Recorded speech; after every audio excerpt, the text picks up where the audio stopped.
Tuffa jarumin fina-finan Hausa ya fito yi bayani kan bai masa adalci ba bisa ga hukuncin da hukumar tace fina-finai ta jihar Kano ta ɗauka a kansa.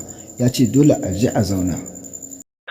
Ana release din su I think zaka ga namiji ko ya rike wata hannu akan suna dan samun matsala, amma akan taba hannun ne kenan suna samun matsala. Ko wani film da yawa ga sunan, akwai film da yawa da aka sake su da zaka ana daukan wata yarinya ana daukan ta daga kan mota ko wani abu an daga ta masa, so irin ba warning ba gargadi ba gayyata ba komai, kawai straight kawai abun haka, ba dan bincike ba wani investigation ba wani dan sanin menene ma abin ko kuma wanda suka hada abin ko a ina aka yi abin. Shine da gaskiya ban ji daɗin wannan hukunci da suka dauka ba. Ya kamata a dan bibiye wannan abubuwa kafin ma a ce za a yanke hukunci. Duk irin wannan abin sai a dan yi bincike an yi wa, saboda gaskiya wannan ai hukunci ne mai tsauri. One year.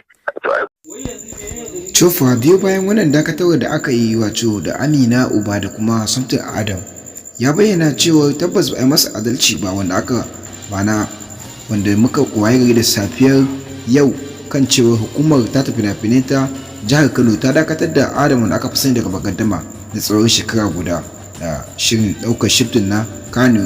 Ya nuna rashin yardarsa yake cewa zai je ya tattauna da su domin ba a yi masa adalci ba, wanda in ma za a dakatar ba shi ya kamata a dakatar ba. Producer da director na shirin fim ɗin ɗauki nauyi shi ya kamata a ce an dakatar. To dai har yanzu dai wanda ba gama ana tattaunawa ba kenan, amma dai mai sauraro kana ganin wannan hukunci da mana hukumar ta tafi fina-finai ƙarƙashin goyon bayan awana Abba Al-Mustapha na dakatar da wanda aka fi sani da raba gaddama, kana ganin hakan ya dace duba da abin da ake zargi sauran bidiyoyinsu wanda suka fita a cikin sauran fina-finan su na har abada? Za ga yana kama hannun tsohuwar matar Adam Ezeugo wato Amina Uba.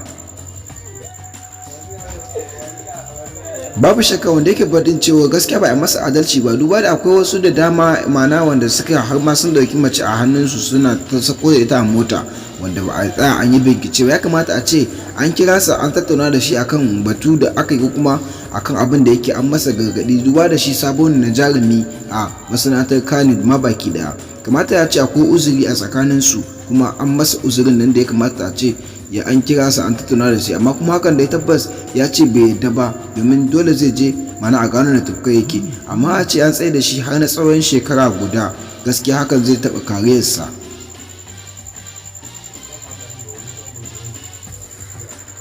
Tumi sauraro wanda yake buƙatar ganin complete wannan shiga wannan mun muku in brief ne domin kutan abin da yake faruwa, duba da alƙawarin da muka muku a cikin wannan shata mai albarka mai suna Alkhairi 24. Da zarar abu ya gita za mu sanar da ku cikin hukuncin Allah. To me da mai sanya kalli complete shiga domin shiga ta kai ta tsawon minti 10 a garzaya shafin Sultan wanda aka fi sani da Sultan Pin, ya je kalli complete wannan tattaunawa tasu da aka tare da 'yan jarida.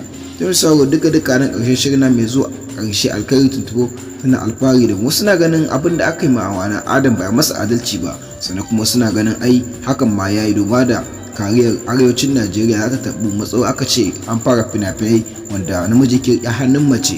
Tabbas kan hakan arewacin Najeriya za ta faɗi daga cikin salanta da ake masa lakabi da na ƙarfafa inganci na wanda inda batu ne akan taɓa ga al'ada. Arewacin Najeriya ƙarshe ne a arewacin Najeriya a duniya ma baki ɗaya. Ta misali ka garzaya cikin tashar mai albarka suna Alkhairi 24 ka taɓa mana alamar suka inda maka wani share domin samun sabbin shirye mu. Duba da a yanzu akwai labarai kala-kala wanda a yanzu kuma na subscribe domin in ka saka muku su a duk lokacin da muka ɗora.